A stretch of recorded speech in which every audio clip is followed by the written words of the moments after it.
En esta oportunidad nos acompaña el doctor Omar Rebolledo, gerente de Transportes y Comunicaciones de la región Callao, con quien vamos a analizar y comentar un poco el tema del transporte en el primer puerto, ya que este es un tema preocupante desde el gobierno central y también aquí en el gobierno regional.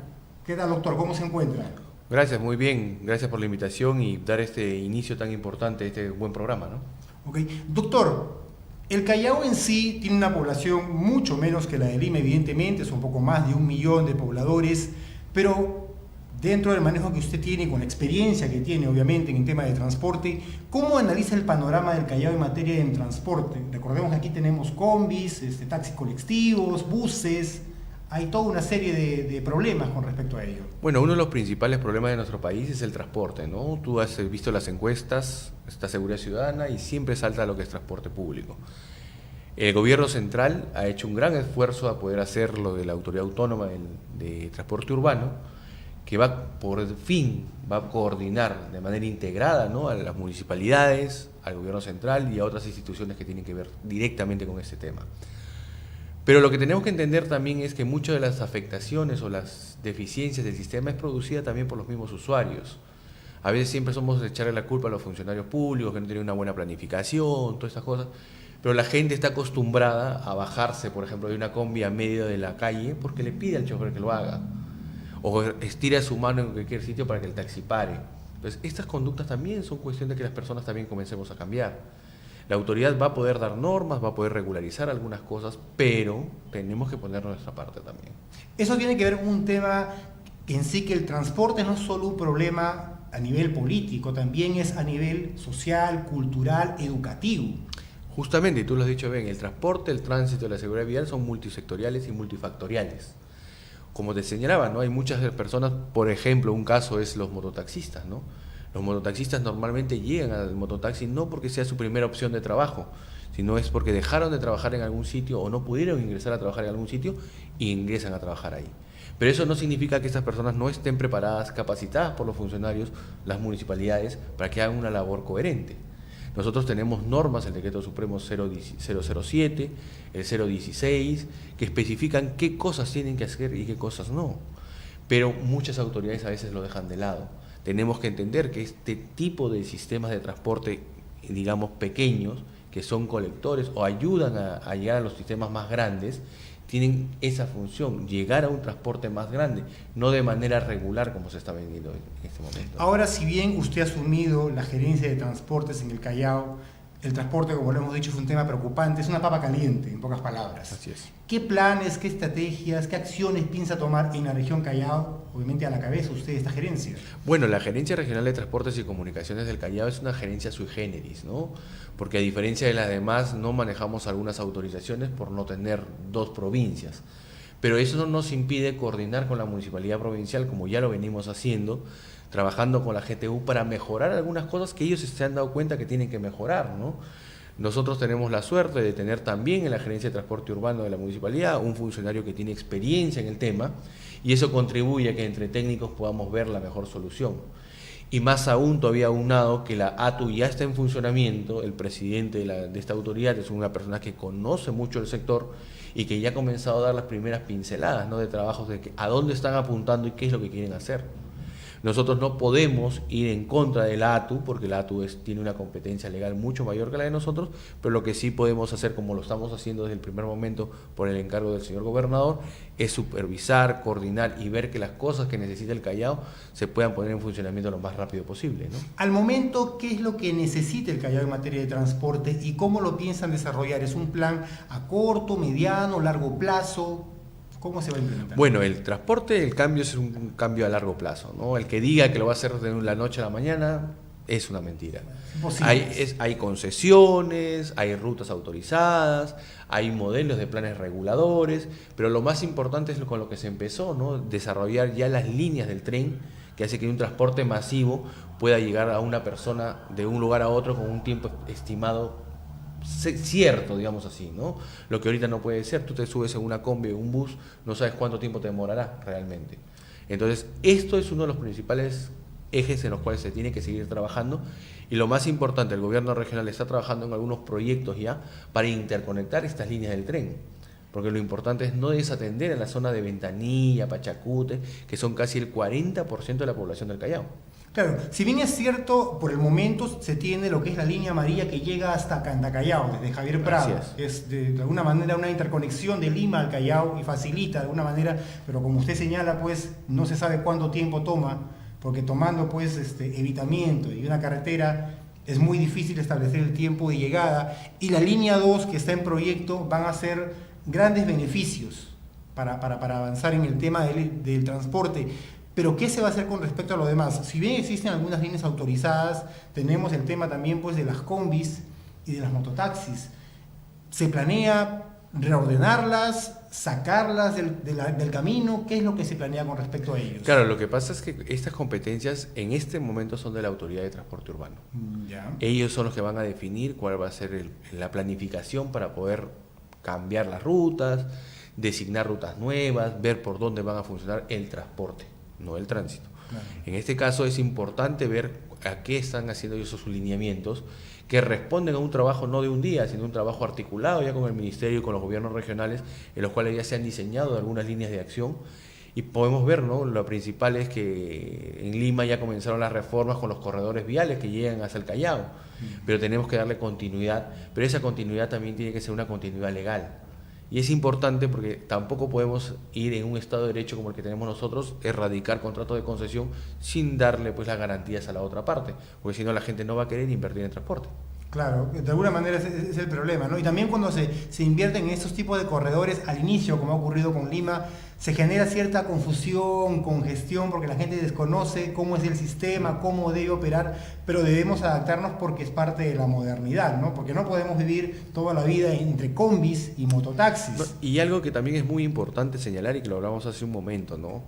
Uno de los grandes problemas de los corredores viales es que la gente sigue usando transporte informal que es paralelo. Y eso nos pasa, como te decía, porque la gente no está educada y sensibilizada que tiene que comenzar a usar el transporte formal. ¿Y por qué es importante utilizar el transporte formal? Porque uno te brinda las garantías, sabes que no te van a asaltar, tienes la posibilidad que en un accidente de tránsito te va a cubrir los accidentes de tránsito, pero lo más importante es que vas a comenzar a descargar la cantidad de vehículos que hay en una vía. Si nosotros calculamos cuántos vehículos informales, estos llámense colectivos o pseudo colectivos, que estén autorizados, serían reemplazados por un bus de alta cantidad de personas, haría pues que las vías estén descongestionadas. Pero nosotros tenemos la mala costumbre, como le decía hace un momento, pararnos a la hora que salimos de la casa, queremos que la combi, el bus o cualquier cosa pare en la puerta de la casa. Y nos molestamos todavía. Y todavía lo gritamos al chofer, como hemos visto en la televisión, algunos le pegan al chofer para que pare en ese momento, aunque el paradero no está autorizado. Claro, es un tema de educación. Hay campañas que se están haciendo de sensibilización por parte de la región. Sí, el gobierno regional tiene una actividad diseñada que es una sensibilización en seguridad vial, que también llega a este punto, las municipalidades también están trabajando, pero lo más importante es que las campañas siempre van a resultar siempre que las personas sean receptivas a este cambio. Este cambio de actitud, este cambio de chip es complicado. Tenemos muchos años acostumbrados a un tipo de transporte tan irregular, con tantas dificultades, que para poder ordenarnos en uno nos va a costar. Pero ese cambio no solamente va a salvar vidas, vamos a mejorar el medio ambiente y vamos a mejorar la calidad de vida de las personas, que es lo más importante. Como usted señala en ese punto, ¿no? El tema del transporte tiene como aristas el tema de la contaminación. El tema también de que siempre, Lima y Callao es donde ocurre prácticamente el 66% de accidentes y donde más muertes y heridos resultan, ¿no? ¿El Callao en qué nivel se encuentra? ¿Tiene, bueno, por denominarlo de alguna manera, más víctimas o menos víctimas que Lima como capital? Lo que pasa es que la estadística, pues tú la tomas como de acuerdo a lo que necesitas, ¿no?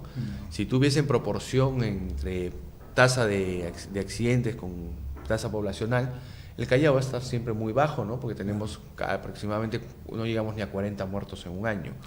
Pero eso no implica que no sigamos trabajando en esto, ¿no? Claro. Y hay que comenzar a ver, porque en los últimos 3 años la tasa de accidentalidad en el Callao ha comenzado a subir. Y esto es producto de la cantidad de vehículos que tenemos y la falta y normalmente y respeto a las normas de tránsito, no solamente del conductor, sino del peatón. Y como tú lo has señalado, ¿no? Estamos teniendo problemas de contaminación, todo, aunado a que no tenemos pues un servicio de vehículos como debe ser, un parque automotor muy antiguo también. Lo que se suma también, comentando con algunas personas, porque también uno es usuario de esos vehículos, algunas combis también sirven como un instrumento para la delincuencia. A veces hay cobradores, Sí. choferes que están en combinación, y a veces el pasajero que se queda al final, o los pasajeros que se quedan al final, o a veces se han acordado con un grupo de delincuentes que van a subir. Tenemos ese tema también de por medio. Sí, y en ese caso sí, yo sí no me gustaría satanizar a las combis, porque es igual el mismo sistema que uno sataniza a las motos, ¿no? Claro. El vehículo es un instrumento de desplazamiento. Claro. La persona que está dentro es la que lo utiliza. Claro. O sea, hay muchas combis que dan un servicio dentro de sus posibilidades bueno, cumplen sus requisitos, choferes y todo. Siempre en cualquier institución, en cualquier servicio, en cualquier labor, siempre hay gente que está al margen de la ley, pero para eso están las instituciones, como la municipalidad en este caso, que es la que fiscaliza este tipo de trabajo, en la cual seguramente, como ya he conversado con el gerente de transporte urbano, van a mejorar y endurecer algunas normas para tener una mejor fiscalización.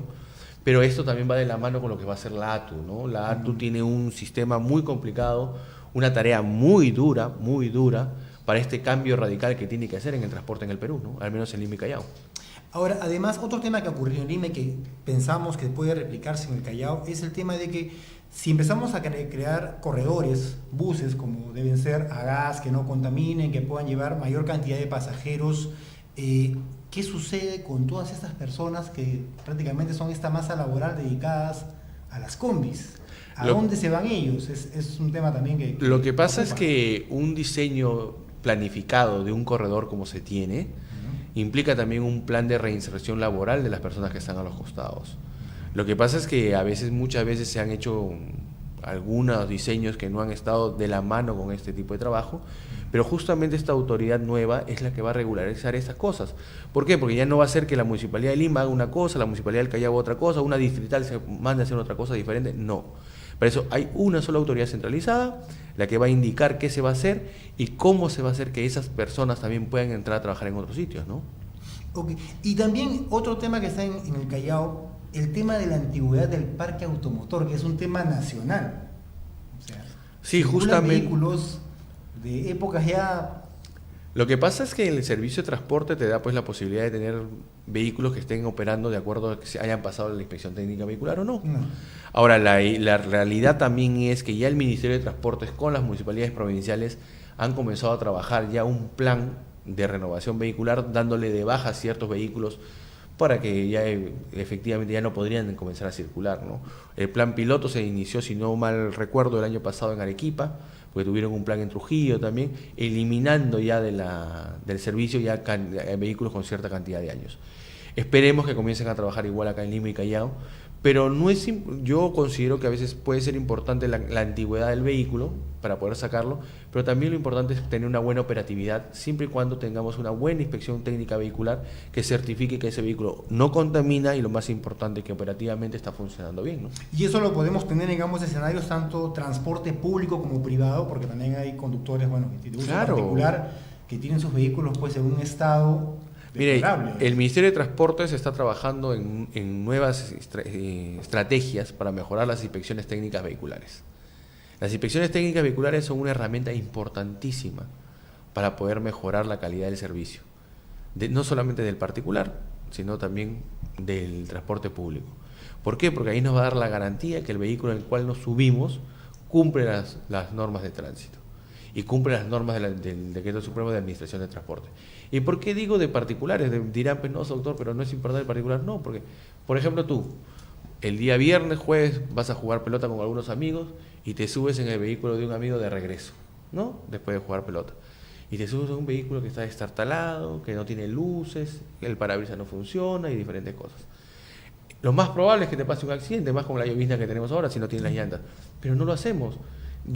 Es como otra cosa muy importante, la gente tampoco toma conciencia de su real rol dentro del periodo de circulación. Muchos de nosotros, digo, me incluyo, porque en algún momento me ha pasado, nuestros padres, nuestros tíos, nuestros hermanos, nuestros novios, enamorados y demás, están en estado de ebriedad evidente, se sube al vehículo y lo primero que hacemos nosotros es nos subimos con ellos, Sí. en vez de decir no subas. Claro. que es algo que es básico, ¿no? Que es elemental. Elemental, pero no lo hacemos. Lo primero que hacemos es nos subimos. Esa persona que estaba en ebriedad, bueno, puede tener un eximente porque estaba borracho, pero nosotros que estamos conscientes estamos poniendo en riesgo nuestra vida. Es lo mismo que nos pasa en transporte. Si yo veo que un vehículo está destartalado, evidentemente no ha pasado el 6TB, las llantas no tienen las cocadas que necesitan, y me subo a ese vehículo, estoy poniendo mi vida yo en riesgo sin necesidad de alguna, ¿no? Porque después de ese habrán 4 o 5 vehículos más que pueden hacer el mismo servicio. Claro. Sumado a eso también está a que si se suben a un vehículo y la persona está bajo estado de ebriedad, también está el tema actual de que, bueno, desde que se puso como ley y se implementó el tema del cinturón de seguridad, más lo utiliza el piloto y el copiloto. Los que van en la parte posterior no lo usan cuando es obligatorio, pero mucha gente no tiene todavía la costumbre de utilizarlo. Y tú sabes que hay una estadística del Ministerio de Transportes que el 80% de las personas que mueren en accidentes de tránsito que están en el vehículo son los que están en asientos posteriores, porque no estaban con el cinturón de seguridad. Porque normalmente cuando se produce el impacto las personas vuelan hasta el espejo, hasta el parabrisas delantero, o se golpean las sienes con las lunas laterales y el impacto es como golpear a una pared. Pues, ¿no? Claro, es un tema de fuerza cinética que se aplica. Eso, bueno, hemos conversado siempre en las capacitaciones con los alumnos y también, además de capacitaciones que se efectúa en la región, ustedes han coordinado en sí, bueno, con el Ministerio de Educación o con la ADRED, sí se puede implementar como antes existía, ¿no? Cuando había educación cívica hace muchos años en los colegios había la parte de educación vial. Sí. O sea, uno le enseñaban desde la escuela. Justamente, pero se ha perdido un poco eso en materia educativa. Claro, justamente estamos nosotros trabajando en eso. Estamos desarrollando ya, repotenciando el Consejo Regional de Seguridad Vial, donde tenemos trabajando un directorio que incluye a la DREC ahí. Y en algún momento ya tenemos conocimiento que ha habido proyectos de ley para incluir en la educación básica regular de manera obligatoria la seguridad vial. Pero lo más importante también es capacitar a los profesores, porque muchos de los profesores tienen la mala costumbre de que te dan la charla de educación vial el día de hoy, en la mañana, y en la tarde están cruzando pues sin respetar el semáforo, o lo jalan a los alumnos para cruzar por la mitad. Entonces tenemos que ser consecuentes también con las cosas que tenemos. Y eso es un periodo no solamente de capacitación, sino de sensibilización. Y este cambio que va a servir con la educación, no es un cambio que nos va a demorar un año. Es un cambio que lo veremos nuestros hijos o de repente nuestros nietos, pero tenemos que empezarlos. Y una de las principales reformas en que estamos trabajando nosotros por encargo del gobernador es justamente eso, reforzar los temas de seguridad vial en los cuales se han venido relajando las administraciones en el transcurso de los años y mejorar, tratar de que la gente no muera en las vías del Callao. Porque las cifras van en aumento. Bueno, sí, reduciendo. Sí, efectivamente, pero también ahí tenemos que ver, pues no sé, en el número globales, en el transcurso de los años, hemos tenido una baja significativa, si tomamos como referencia el año 2011 hasta el 2018, ¿no? Hemos bajado a nivel nacional casi un 35% de los muertos a nivel nacional, que es bastante, con el trabajo de todos los gobiernos regionales, que son los que fundamentalmente sostienen el trabajo del Ministerio de Transporte en este tema, ¿no? Claro, aunque igual hablamos en sumas totales de 3.000 muertos, claro. 50.000 heridos al año es bastante, sumado al dinero que se tiene que reinvertir en ese tema de accidentes de tránsito. Lo más importante aquí es que tomemos conciencia de los accidentes de tránsito, ¿no? Nosotros hemos llegado ya a un estado de que pasa un accidente, hay un muerto, y dice la gente, bueno, un muerto, y se acabó ahí, no hay más. En cambio, por ejemplo, hay un homicidio, sí hay un homicidio, un feminicidio, sin desmerecer la proporcionalidad de las cosas, ¿no? Pero son dos vidas que se pierden de igual manera. Entonces, tenemos que comenzar a cambiar eso nosotros mismos. Y nosotros como papás debemos comenzar a hacer ese cambio. No cruzar por medio de la calle, no manejar en estado de ebriedad, subir en paderos formales, enseñarle a los niños a ponerse el cinturón de seguridad de acuerdo a la edad que tienen, usar sillas de retención infantil. Son muy pocas las personas que la usan.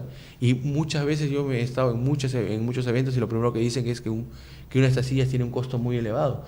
Hay sillas para todos precios, para todo costo. Y la seguridad de una persona no tiene valor. Claro. Tenemos que comenzar a cambiar en ese tipo de cosas. Porque estas sillas para los bebés en los vehículos, otros prefieren, la mamá se pone el cinturón y tiene cargado al bebé. Pero eso no garantiza porque al final en el impacto con la fuerza cinética el bebé puede salir disparado. En un accidente de tránsito es una alta probabilidad de que la persona vaya. Igual puede terminar falleciendo. Pero el tema de los cinturones también tiene que ver, en estos buses de corredores no se implementan en los asientos de pasajeros también, ¿no? Es claro, un poco difícil, complicado, se podría hacer. Lo que pasa es que el diseño de un corredor complementario Ya. hace que tenga una definición de tránsito calmo. ¿Y Ya. por qué se dice tránsito calmo? Porque tiene una velocidad promedio entre 30 y 40 kilómetros por hora, que no debería exceder eso. Entonces, en esa velocidad, aunque no te pongas el cinturón de seguridad, en un impacto tendrías muy poca probabilidad de tener una herida o una lesión Claro. grave. Puede ser solo un Entonces, golpe. por eso es que el diseño de los corredores viales se dan con eso, ¿no? Con un tránsito calmo que no puedan exceder de 40 kilómetros por hora. En la actualidad es así, porque no el tráfico que hay en Lima hace, o en el Callao hace que se vayan menos. Pero lo más importante aquí en este tipo de corredores es que la gente cumpla y lo respete las cosas, ¿no?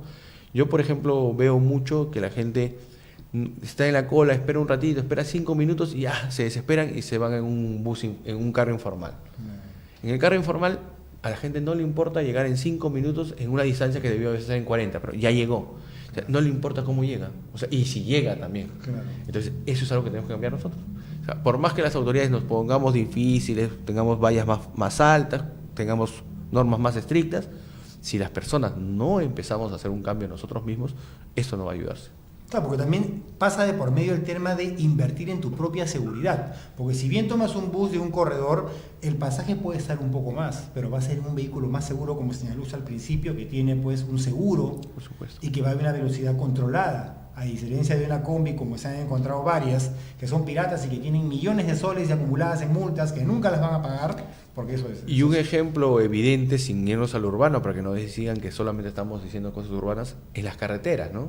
Nosotros vamos de Lima a Ica, tenemos varias empresas que hacen servicio regular, pero la gente prefiere pararse en los sitios que son informales, subirse a una van que te va a ir a 120, 130 kilómetros por hora o 180 kilómetros por hora.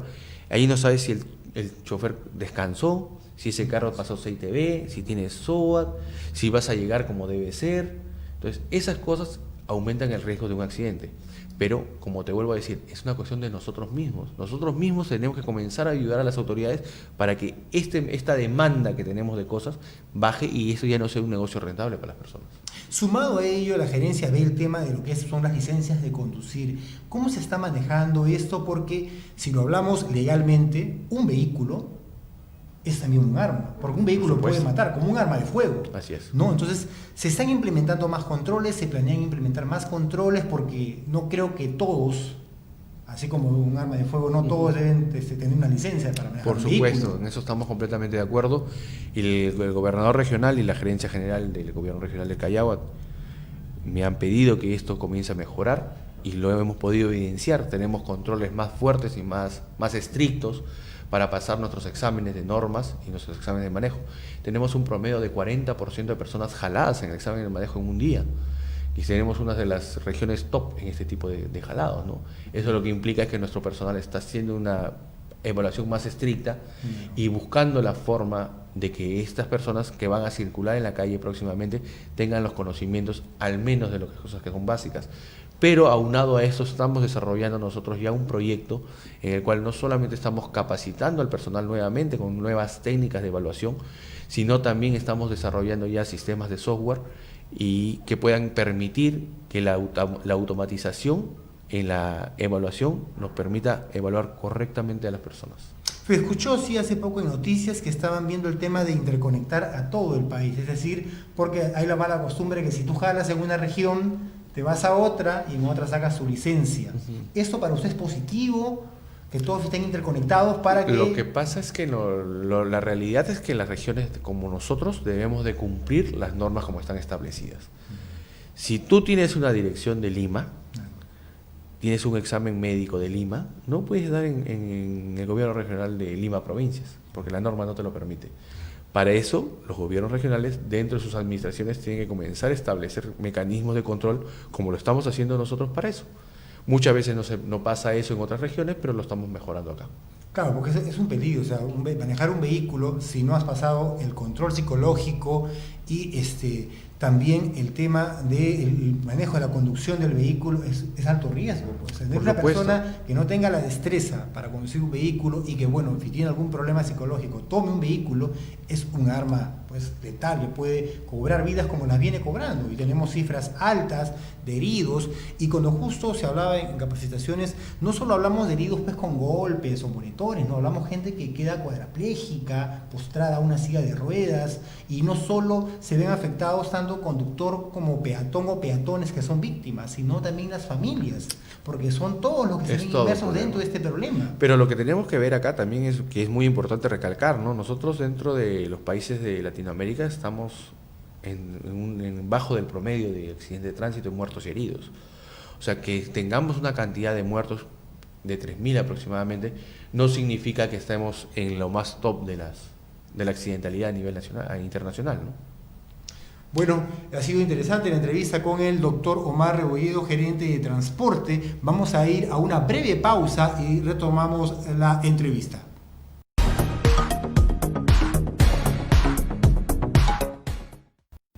Regresamos con Hablando de Tránsito, seguimos con el doctor Omar Rebolledo, gerente de transportes de la región Callao, y estamos viendo la problemática en la región Callao y qué planes se están implementando.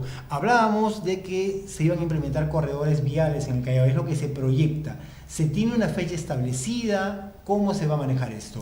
Bueno, como te mencionaba hace un momento, ese tipo de trabajo lo está haciendo la ATU, porque es la autoridad competente para este tipo de transporte. Nosotros estamos desarrollando ya con el Ministerio de Transporte algunas acciones complementarias a lo que va a hacer la ATU para mejorar la interconectividad justamente de los medios de transporte masivos que tienen ellos. Y esto es un trabajo a largo plazo, ¿no? Porque es un proyecto que se tiene que comenzar a hacer, tiene pasos. Estamos pensando hacer transportes de mayor cantidad para poder interconectar la zona de Ventanilla, que es la que se ha quedado descuidada porque los metros no llegan allá. Y tenemos, como te decía hace un momento, casi 40% de la población del Callao en esa zona, ¿no? Y en ese tema de implementar, como la línea 2 hacia Ventanilla, ¿tenemos los carriles suficientes como para implementarlo? Porque tenemos a veces avenidas muy angostas, con 2 o 3 carriles. Implementar un poco estos sistemas es un poco complejo, ¿no? Tiene que haber un estudio técnico muy profundo para poder establecer. Tiene que haber estudios muy importantes, pero hay alternativas, ¿no? Transportes aéreos, como la línea 1 del metro, ¿no? En el momento que se decidió para hacer la línea subterránea, pues fue una decisión del MTC en ese momento, porque la institucionalidad técnica primó por alguna razón. Pero nosotros en el Callao podemos ver, pues, ¿no? Si necesitamos interconectar algunas cosas, podemos tener transporte aéreo con los trenes o con estos sistemas que nos podrían ayudar, ¿no? Claro, el tema es tratar de hacer primero el estudio, pero eso va a tomar tiempo, por lo menos. Lo más importante es empezarlos. Lo más importante es iniciarlos para que den la factibilidad y que sea lo más importante, que sea bueno para el Callao. O sea, no importa en qué gobierno se termine, cómo sea, todo, no, pero la parte técnica tiene que primar, como es el deseo del gobernador, y que se trabaje como debe ser para que se quede un legado como debe ser para el Callao. Y así no solamente tener puerto, aeropuerto, sino también los sistemas de trenes que son muy necesarios acá, ¿no? Claro, el tema es que el tema del transporte sea una política de Estado, no sea un manejo de gestión a gestión, porque ahí es donde también se pierde pues la ruta. Sí, justamente el gobernador regional está concentrado en mejorar, como ustedes saben, ya diferentes cosas. Una de las cosas que le tiene preocupado, ¿no?, es el transporte en general, no solamente el terrestre, sino el aéreo, el portuario, por lo cual nosotros ya estamos trabajando de la mano con el Ministerio de Transportes en varias mejoras que ellos ya tenían planificadas, dándoles pues, ¿no?, la perspectiva del gobierno regional de la población para que sean mejora de ellos mismos, pues, ¿no? Lima también aplicó, hace unos días viene aplicando ese tema del manejo de las placas pares e impares. ¿Esto podría implementarse en el Callao? Porque también hay alta circulación de vehículos, hay congestión siempre en la avenida Elmer Faucett en distintos puntos y más en el aeropuerto, y el aeropuerto pues es la puerta del Perú al mundo y está ubicado pues en el Callao. Bueno, en el plan piloto que está haciendo la Municipalidad de Lima, tenemos que ver todavía los resultados de su evaluación que tienen ellos, ¿no? En este momento tenemos que considerar que se ha hecho cuando no hay colegios, no hay universidades, estamos próximos a fiestas, que gran parte de la población también ha salido de Lima. Entonces tendríamos que evaluar pues cuál fue el real impacto, ¿no?, si funcionó o no funcionó. Pero si nos basamos en estadísticas y en estudios en otros países, esta es una medida de mitigación temporal, o sea, es porque se necesita en un momento específico, pero no es una medida continua. Lo que tenemos que hacer son medidas que van de la mano de esta para poder reducir o desincentivar a la gente para usar su vehículo. Eso es lo que tenemos que hacer. Por ejemplo, tenemos gente que se va a un distrito como San Isidro. Todos van con su vehículo y son 20 o 30 personas en una misma oficina que viven en La Molina, pero entran en el mismo horario y salen en el mismo horario. ¿Por qué no incentivar que todos vayan 4 personas en un solo vehículo en vez de ser una en cada vehículo? Claro. ¿Esto qué haría? Bajaría la carga vehicular. Comenzar a poner de repente estacionamientos más caros. ¿Cómo para qué? Para que la gente tampoco lleve el vehículo. Pero a eso va de la mano también con que le pongamos un mejor servicio de transporte para que ellos también lo puedan usar. Entonces son un conjunto de herramientas que va a tener que usar la municipalidad siempre y cuando la evaluación de este plan sea positiva, ¿no? Y hay que tomar en cuenta que cada año el parque automotor se incrementa aproximadamente en 6.000 vehículos más cada año. Entonces, eso querría decir que hay que sacar vehículos de uso particular antiguos que ya están en desuso, ¿no? Sí, pero la tasa de motorización de Lima y Callao es una de las más bajas de las capitales de Sudamérica. Entonces tenemos que ver que en otros países teniendo motorización más alta, o sea, mayor cantidad de vehículos, no tienen los problemas de tránsito que tenemos nosotros.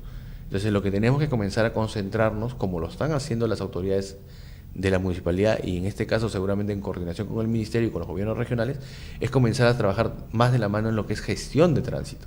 Comenzar a buscar flujos vehiculares, sitios donde no estén restringidos las vueltas, sitios donde no vayan a pasar los vehículos de carga y cosas así como para que pueda dar fluidez al tránsito. Muchas veces tú te vas a dar cuenta que si un camión, en vez de ir al lado derecho, como le corresponde en una vía, va al lado izquierdo y todavía se le ocurre doblar a la mano izquierda, va a ser una congestión y va a ser un bloqueo de la intersección. Entonces, esas cosas, la gestión de tránsito tiene que comenzar a definirlas y tiene que comenzar a trabajarse de mejor manera, ¿no? Pero es un problema que más ocurre con los vehículos particulares, porque no estamos educados a que puede haber, bueno, congestión porque hay alta circulación de vehículos, pero todos si siguiéramos el mismo carril, en orden, podemos avanzar más rápido, pero estamos a la criollada, a la política del vivo, de quién le mete el carro a quién para adelantar, y eso lo que hace es empeorar el problema. Y justamente hace un momento hablábamos que el cambio de actitud de las personas es muy importante, ¿no? Si yo como conductor sé que hay una intersección bloqueada por una vez está en rojo y voy a seguir metiendo el carro, lo que voy a hacer es que esa intersección se bloquee por más tiempo. Pero acá no damos el pase ni al peatón ni al carro que está viniendo del otro lado. Ni a los vehículos de emergencia. No, ni a nadie. Tenemos esa mala costumbre y todavía tenemos la mala costumbre de ir detrás del vehículo de emergencia en caravana corriendo para poder pasarnos las luces rojas. Entonces, ese cambio de actitud de generación en generación va a costar, pero hay que comenzar a hacerlo de una u otra manera. El gobierno regional estamos próximos ya a lanzar campañas de sensibilización en seguridad vial justamente con estos temas, buscando que la gente entienda cuál es el real problema. Estamos llegando a los colegios, porque los niños son muy importantes en este cambio, y no solamente en el cambio de acá a unos años, sino ellos también son el motor de cambio con los papás. Porque lo primero que hace un niño cuando se sube a un vehículo es: papá, no te has puesto el cinturón de seguridad. Papá, te estás pasando la luz roja. Papá, estás a máxima velocidad. O está escribiendo. Estás escribiendo. Entonces, esas cosas nos ayudan a cambiar. Pero necesitamos ponerlo de nuestra parte. Muchas veces nos quejamos cuando hay un accidente de tránsito. Lo primero que sale a decir la gente es: las autoridades no fiscalizan, no hay un control, no. Pero nosotros mismos no estamos controlando. El control ciudadano es muy importante y no lo hacemos. No, es que pasa por un tema educativo, ¿no? Pero además es importante sensibilizar, educar. Y usted, bueno, como especialista, además, como gerente, como especialista en el tema de las papeletas, ¿está suficiente o debería subir más para que la gente tome conciencia? Porque a pesar que tenemos papeletas altas, igual cometen infracciones. Claro, lo importante en una papeleta no es la parte pecuniaria, sino es el cumplimiento de la sanción de manera eficiente. Si, por ejemplo, a mí me van a poner una sanción que no maneje un año, debo de estar suspendido por un año. No es posible que gente que esté suspendida siga manejando. Entonces, estas conductas son las que tenemos que cambiar. El incumplimiento es altísimo en papeletas. Lo que hace la gente es presente escritos, avanza, hasta que la papeleta termina prescribiendo. Claro. Y no paga. Entonces, eso es lo que tenemos que buscar, ese cambio, esa cultura de, como tú señalas, de Pepe el Vivo, que no quiero pagar. Eso es lo que tenemos que cambiar. Pero no solamente está en el conductor que hace el trabajo, sino en el empresario que contrata al conductor también. Porque si el empresario no es consciente que le está entregando su vehículo a una persona que no cumple las normas y que mañana o más tarde le va a causar un perjuicio, si hablemos de un bus que cuesta más de $150,000, se estrella, mi herramienta de trabajo la voy a perder. Mi inversión se va al agua. Entonces, eso es lo que tienen que tomar en conciencia los empresarios también. Claro, porque aquí hablamos de por medio vidas, no solo la Así persona. O sea, por 50.000, pero hablamos del tema de cuántas personas pierden la vida por el tema de un vehículo que no circula. Además, ¿cómo usted ve el escenario? Hablábamos hace un momento, dijo usted un tráiler, ¿no? El Callao tiene vías en las cuales hay vehículos, pues, de gran dimensión, como la avenida Néstor Gambetta, donde circulan, y son un tema de un problema a la hora de circular por esas zonas, se genera gran congestión. ¿Esto se va a ordenar por horarios? ¿A qué hora pueden circular o no deben circular? ¿Está ordenado? No, lo más importante que se está trabajando en el gobierno regional del Callao con el Ministerio de Transportes en hacer un proyecto que ya se estaba avanzando bastante bien, es hacer un antepuerto o un sitio donde se puedan estacionar los camiones para que puedan ser desplazados solamente cuando les toque los turnos. Esto va a aliviar, pues, ¿no?, la congestión vehicular en la mayoría de las arterias importantes del puerto. Pero acá también surge otro problema. Nosotros estamos evaluando la posibilidad de poner estos centros de estacionamiento en algunos sitios cercanos, pero también necesitamos dotarlo, pues, de seguridad, servicios y todas esas cosas, ¿no? Es por eso que estamos trabajando en la mano con el Ministerio de Transportes justamente para esta mejora, ¿no? Y con respecto a, bueno, para agilizar el tránsito, siempre se ha hablado, la solución es generar obras viales, ¿no? En el Callao tenemos, bueno, esos intercambios que están ubicados aquí en el Óvalo de la Perla y en Colonial con Guarachalaca. ¿Se planean implementar más óvalos o más obras de este tipo o tenemos suficientes? No, las obras siempre son importantes, ¿no?, para mejorar la transitabilidad y que sea un transporte sostenido. Pero lo más importante es que las vías que tengamos, desarrollarlas de la mejor manera. Nosotros también nos damos cuenta que hay muchas de las vías que corresponden o al Ministerio de Transportes o a la Municipalidad Provincial que tienen algún grado de deterioro. Esto también produce accidentes, produce que la gente vaya a menos velocidad o produce que haya vehículos mayormente malogrados por alguna deficiencia del hueco, cayó, se bajó la llanta, diferentes cosas. Imagínate en el caso de que se malogre un tráiler, la congestión que también causa. Entonces, en eso sí estamos viendo la forma de que el Ministerio de Transportes pueda entregar al gobierno regional mayor cantidad de vías para también nosotros contribuir en el mantenimiento y en las mejoras de infraestructura. Tenemos mejoras con infraestructura como la avenida Santa Rosa, que ya está por terminarse, que es una obra que va a descongestionar la ida al aeropuerto. Tenemos algunos intercambios ya que se han comenzado a desarrollar ya en el SNIP para poder empezar a desarrollarse, pero eso tiene un periodo de maduración, ¿no? Porque no solamente se me ocurrió hacer un intercambio en un sitio, claro, todo viene con un estudio y con un presupuesto que tiene que haber una aprobación, es un proceso para poder generar y poder liberar qué vías pueden hacer, porque a pesar de, bueno, de que se habló de esta denominada que se construyó hace muchos años vía expresa de Fawcett, la congestión es terrible en esa avenida en horas punta, ¿no? Horas pico. Claro, es que el problema es tú sigues una vía expresa, pero descongestionas en un sitio que está atorado. Claro. Entonces, ese tipo de continuidad es la que tienen que trabajar los alcaldes. Porque sale un cuello de botella a la altura del puente. Entonces, es un caos. La policía hace, pues, sus esfuerzos de tránsito para poder liberar y avanza poco a poco, pero también está, pues, la cultura del vivo que se quiere meter, porque todos quieren llegar a futuro. Todos quieren trabajar. Todos quieren, evidentemente. Pero igual, o sea, hay que entender, pues, que hay que ir con paciencia, ¿no? Y también salir a tiempo. Claro, lo que pasa es que, como hablamos hace un rato, ¿no?, la gente no está sensibilizada ni concientizada que debe respetar a los demás. La gente se mete, la gente cruza por donde sea, la gente tira su basura en cualquier sitio y diferentes cosas, ¿no? Entonces, si comenzamos a recuperar estos valores ciudadanos, vamos a tener una mejor calidad de vida. Y esto influye directamente en el tránsito de una ciudad. El tránsito de una ciudad es el reflejo de su sociedad. Y así podemos darnos cuenta. Nosotros hemos venido teniendo problemas con feminicidios, con homicidios, con delincuencia, con diferentes cosas. Producto de este estrés de las mismas personas es que tenemos ese tipo de tránsito también. Con el conocimiento y la experiencia que usted tiene, ¿cómo cree que nos ven en el mundo a la región Callao siendo la puerta, pues, del Perú? Cuando todos los extranjeros llegan por el Callao. ¿Cómo cree que nos ven en el tema del transporte? Bueno, en el tema del transporte, el Callao es una de las provincias constitucionales en el mundo rara, que siendo tan pequeña tiene todos los modelos de transporte. Ahora está a punto de tener el tren, que es el que le estaba faltando, pero tiene puerto, aeropuerto, tren, servicio y todo. Entonces, ellos nos ven como un modelo. Tenemos también una de las tasas más bajas de accidentalidad en los países de Sudamérica. Entonces, eso también es importante. Y también nos ven como personas que siempre estamos de la mano con mejorar, con progresar, que son muy carismáticos, muy afectuosos, ¿no? Y muchos de los artistas internacionales por eso que reconocen mucho al Callao.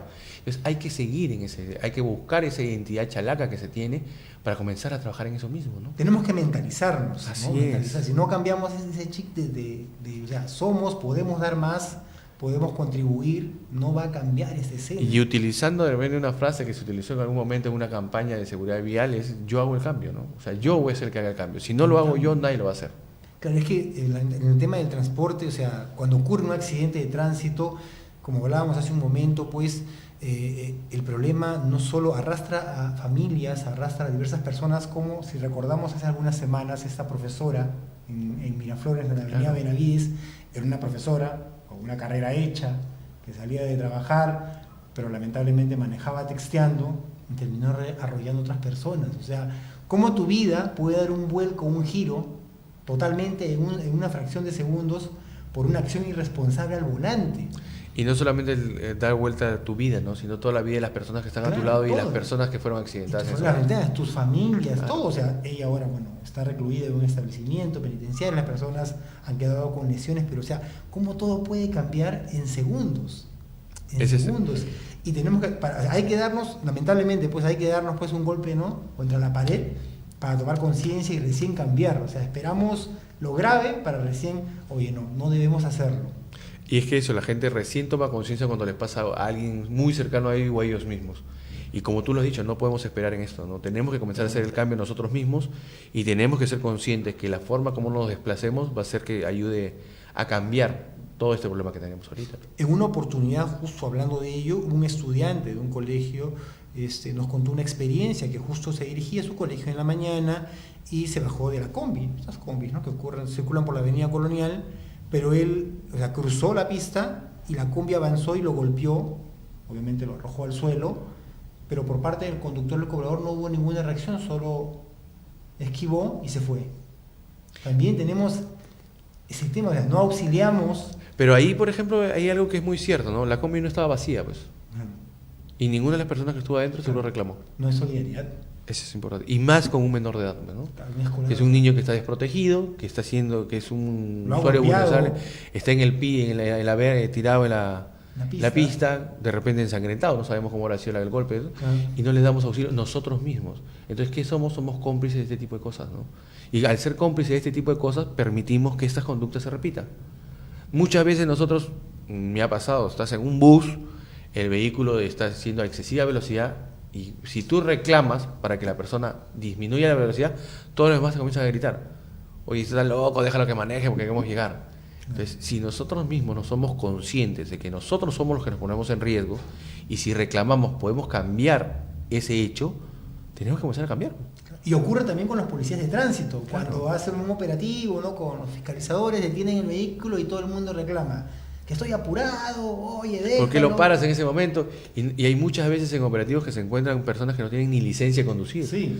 y ponen en riesgo la vida de las personas. Claro, pero la gente igual está protegiendo, tapando, cosas así cuando no deben ser cómplices de esta situación porque están poniendo de por medio sus vidas. Así es. O sea, uno quiere llegar, bueno, rápido obviamente, ¿no? Porque vivimos en tiempos pues donde uno está acelerado contra el tiempo, todo lo quiere de inmediato, pero también pues hay que ser precavido, ¿no? Dios dice, cuídate que te cuidaré. Así es. Y es muy importante eso. Si nosotros no hacemos el cambio, nadie lo va a hacer por nosotros. Solo hay que tener paciencia para poder mejorar esto.